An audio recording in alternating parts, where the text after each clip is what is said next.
ముఖ్యమంత్రిగా పనిచేసినటువంటి వైఎస్ రాజశేఖర్ రెడ్డికి వీరాభిమాని అనేటటువంటి ఒక బిరుదు అయితే మీకుంది. మరి అసలు ఆ వీరాభిమానిగా కావడానికి గల ముఖ్యమైన కారణం ఏంటి? భారత రాజకీయ చరిత్రలో రాజశేఖర రెడ్డి యొక్క చరిత్ర ఒక అధ్యయనము సువర్ణాక్షరాలతో లిఖించబడింది. రెడ్డి గారు ఇలా ఉంటారు, ఇలా పంచకట్టు విధానం ఉంటారు. ఆ పంచకట్టు ఆయనకే అందం, అతనికి తప్ప ఎవరికి లేదండి. రాష్ట్ర రాజకీయాలు ఎంతోమంది రాజకీయాలు పంచకట్టు కడతారు, కానీ ఆ పంచకట్టు అనేది ఆ పంచకే అందం అండి.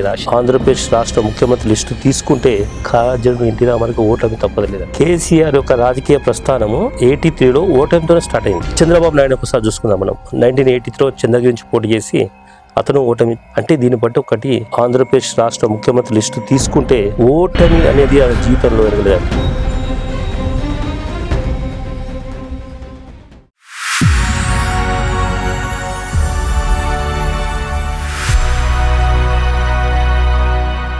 హలో, అందరికీ నమస్తే. నేను మీ మీసాల ముసలయ్య. ఈడేంట్రా నాయన కొత్త గెటప్తో మళ్ళీ వచ్చిండు అనుకుంటురా? అసలు ఈ రుమాల కట్టడానికి ఒక ప్రత్యేకత ఉంది. అదేంటిది అనేది మీకు అర్థమవుతుంది. ఉమ్మడి ఆంధ్ర రాష్ట్రంలో తనదైన శైలిలో ఒక ఏకఛత్రాధిపత్యం చేసినటువంటి సీఎం ఎవరంటే టక్కున గుర్తొచ్చే పేరు మనందరికి తెలిసిందే, వైఎస్ రాజశేఖర్ రెడ్డి. మరి అంతటి ఘనకీర్తి గడించినటువంటి వైఎస్ రాజశేఖర్ రెడ్డికి ఒక వీరాభిమాని అయితే ఉన్నాడబ్బా. మరి ఎవరబ్బా వీరాభిమాని అనుకుంటురా? ఆ వీరాభిమానే భువన మోహన్ రెడ్డి మన ముందు ఉన్నాడు ఈరోజు. అసలు అతని యొక్క పరిచయం కూడా చాలా విచిత్రంగా జరిగింది. మరి అదేందో కూడా ఆయన మాటల్లోనే తెలుసుకుందాం. నమస్తే సార్. నమస్తే. నమస్కారం అండి. బాగురా సార్? బాగున్నాండి, మీరు బాగున్నారా? Okay, fine. మరి ఇప్పుడు ఆంధ్రప్రదేశ్ ముఖ్యమంత్రిగా పనిచేసినటువంటి వైఎస్ రాజశేఖర్ రెడ్డికి వీరాభిమాని అనేటటువంటి ఒక బిరుదు అయితే మీకుంది. మరి అసలు ఆ వీరాభిమానిగా కావడానికి గల ముఖ్యమైన కారణం ఏంటి? మీరు యొక్క అడిగిన క్వశ్చన్ అయినా, భారత రాజకీయ చరిత్రలో రాజశేఖర రెడ్డి యొక్క చరిత్ర ఒక అధ్యయనము సువర్ణాక్షరాలతో లిఖించబడిందండి. సరే, రాజశేఖర రెడ్డి గారు భౌతికంగా మన లేకపోవచ్చు, కానీ రాజశేఖర రెడ్డి అనే ఒక వ్యక్తి సూర్యుడు ఏ విధంగా ఉదయిస్తాడో మన అలా ప్రతిరోజు వెలుగుతూనే ఉంటాడు. రాజశేఖర రెడ్డి గారికి మరణం లేదండి. సరే, రాజశేఖర రెడ్డి గారు ఒక జ్యోతి, ఒక ద్వీపంలా ఎంతోమంది బడుగు బలహీన వర్గాలకు, ఒకటి ఆరోగ్యశ్రీ కానివ్వండి, ఉచిత విద్యుత్ కానివ్వండి, ఇందిరమ్మ ఇల్లులు కానివ్వండి, 108 కానివ్వండి, ఎన్నో సంక్షేమ పథకాలు రాజశేఖర రెడ్డి గారు ఇవ్వడం వల్లనే ఈరోజు రాజశేఖర రెడ్డి చరిత్రలో ఒక మైలురాయి రాజశేఖర రెడ్డి. నిజంగా అండి, అటువంటి వ్యక్తికి నేను వీరాభిమానిగా మారడం చాలా సంతోషంగా ఉందండి.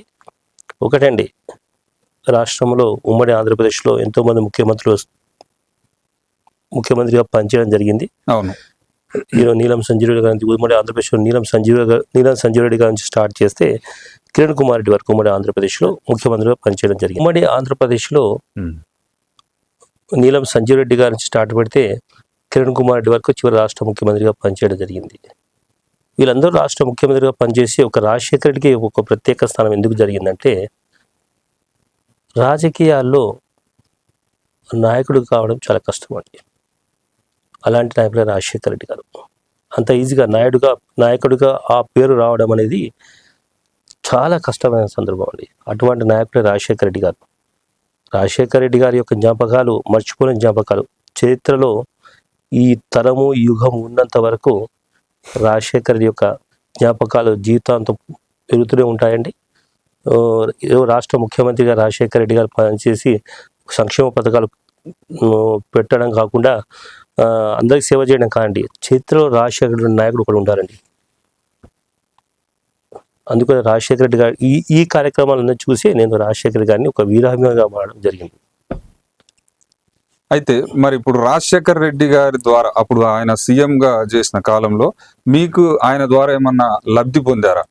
నాకు ఊహ తెలిసినప్పటి నుంచి నేను రాజకీయాల్లో అంతో ఇంతో కొంత జ్ఞానం తెలిసినప్పటి నుంచి నేను రాజశేఖర రెడ్డి గారిని బాగా ప్రేమించుంటాను. ఇప్పుడు రాజశేఖర రెడ్డి రాష్ట్ర ముఖ్యమంత్రి ఏం పనిచేయలేదు, పిసిసి అధ్యక్షుడు 99లో పనిచేయడం జరిగింది. పంచేరు రాజశేఖర రెడ్డి గురించి నేను ఇంటర్మీడియట్ ఉన్నప్పుడు కొంత అవగాహన, రాజశేఖర రెడ్డి గారు ఇలా ఉంటారు, ఇలా పంచకట్టు విధానం ఉంటారు, ఆ పంచకట్టు ఆయనకే అందం, అతని తప్ప ఎవరికి లేదండి.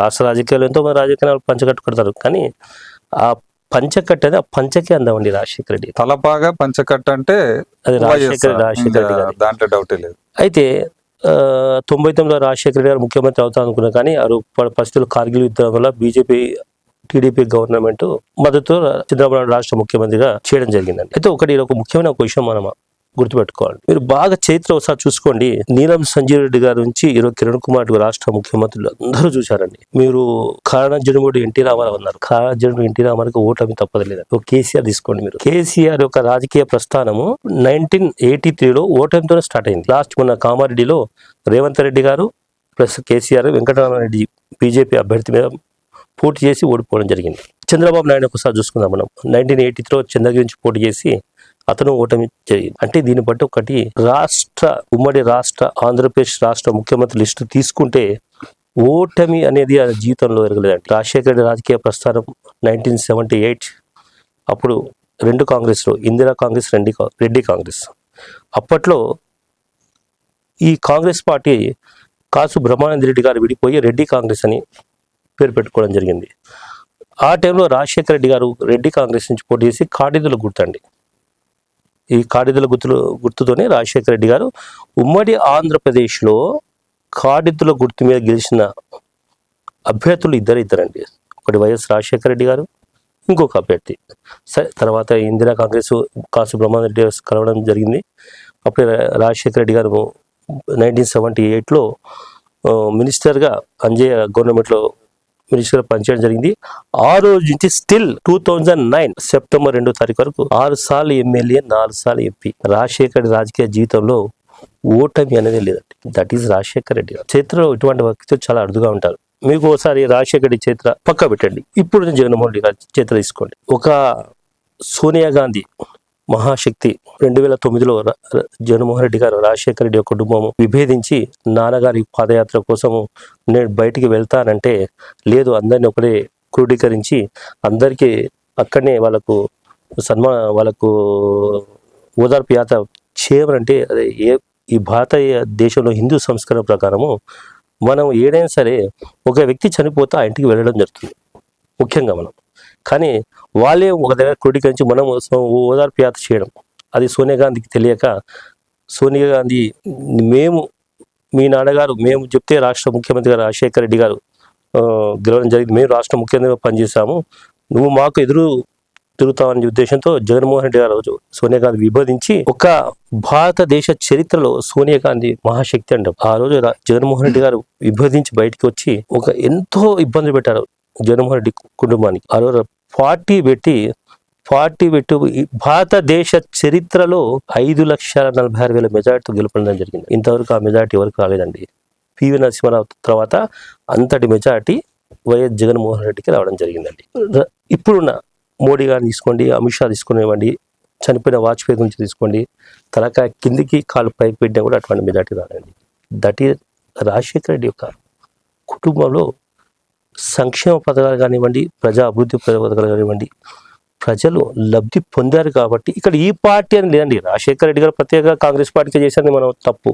అన్ని పార్టీలకు రాజశేఖర్ ఓటు వేసినా ఓటు వేయకపోయినా ప్రతి ఒక్క గడపకు సంక్షేమ పథకాలు అందించిన ఘనత ఒక రాజశేఖర రెడ్డి గారికి చెందింది. అయితే రాజశేఖర రెడ్డి ఫ్యామిలీని తీసుకున్నట్లయితే మొత్తం ఫ్యాక్షన్ ఫ్యామిలీ, అన్ని హత్య రాజకీయాలు చేయడంలో దిట్ట. రాజారెడ్డి కూడా మొత్తం ఫ్యాక్షనిస్టే అనేసి ఒక ముద్ర ఉంది కదా, మరి దీని గురించి మీరేమంటారు? వైఎస్ రాజశేఖర రెడ్డి యొక్క తండ్రి వైఎస్ రాజారెడ్డి గారండి. రాజారెడ్డి గారి తండ్రి పేరు వెంకటరెడ్డి గారండి. రాయలసీమలో రాజశేఖర రెడ్డి గురించి ప్రత్యేకంగా చెప్పాల్సిన లేదు. రాయలసీమలో మీరు కర్నూలు తీసుకునివ్వండి, కడప తీసుకునివ్వండి, అనంతపురం డిస్ట్రిక్ట్ తీసుకునివ్వండి, కొంత ఫ్యాక్షన్ ఉన్నది వాస్తవం, దానికి నేను కాదు. కానీ రాజశేఖర రెడ్డి తండ్రి రాజారెడ్డి వారికి వచ్చేసరికి ఏమవుతుందండి, అప్పుడు అతను సొంత విలేజ్ బలపందూరు, పులివెందుల, కడప జిల్లాలో పులివెందుల కాన్స్టిట్యూన్స్ లో ఒక బలపందూరు ఒక విలేజ్ అండి. సంతానం పెద్దది. రాజశేఖర రెడ్డి గారి యొక్క రాజారెడ్డికి 5 కుమారుడు అండి. మొదటి వ్యక్తి జార్జి రెడ్డి, రెండవ వ్యక్తి రాజశేఖర రెడ్డి, మూడో వ్యక్తి వివేకానంద రెడ్డి, థర్డ్ ఒక లేడీ అండి విజయలక్ష్మి అనుకుంటాను, ఫోర్త్ వచ్చి సుధీకర్ రెడ్డి, రవీనాథ్ రెడ్డి అని. రాజశేఖర రెడ్డి యొక్క తండ్రి చాలా తెలివికలుడు అండి రాజారెడ్డి గారు. పిల్లల్ని గొప్పగా చదువు విద్యాభ్యాసం అలవర్చిందండి. వెంకటప్ప అని ఒక ఉపాధ్యాయుని చేతో చెంతకు చేర్చి రాజశేఖర రెడ్డి గారిని అక్కడ ఉంచి విద్యాభ్యాసం కొనసాగించాడండి.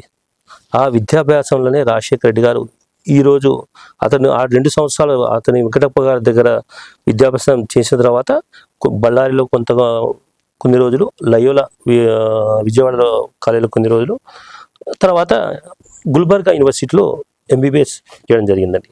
అంటే ఇక్కడ ఈ ఫ్యాక్షన్కు మీరు అన్నదానికి నేను చెప్పడం ఏంటంటే, నిజంగా ఫ్యాక్షన్ అనేది రాజశేఖర రెడ్డి గారు ప్రోత్సహించి ఉంటే ఈ కుమారుల్లో ఇప్పుడు మీరు ఒకటి బాగా తీసుకోండి.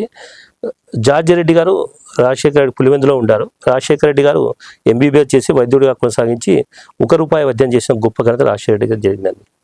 తర్వాత వాళ్ళ ఇంకో వివేకానంద రెడ్డి గారు తిరుపతి యూనివర్సిటీలో అగ్రికల్చర్ సంబంధించిన విద్యాభ్యాసం చేసి అక్కడ పట్టా పొందిన వ్యక్తి. తర్వాత వాళ్ళ చెల్లెలు కూడా ఒక యూనివర్సిటీలో మంచి ఉన్నత విద్య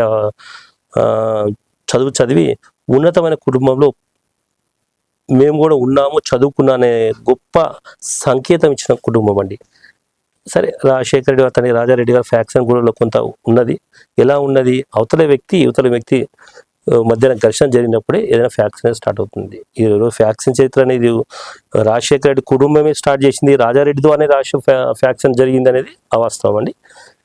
ఎన్నో చోట రాజశేఖర రాజారెడ్డి గారు అతని పేరు కోఆపరేటివ్ బ్యాంకులు చేయడము, ఇంకోటి ప్రజలకు సాయం చేయడము, రాజశేఖర రెడ్డి ద్వారా అతను చదివించి ₹1 వైద్యం చేయడము, ఎన్నో అభివృద్ధి కార్యక్రమాలు రాజారెడ్డి గారు చేశారండి.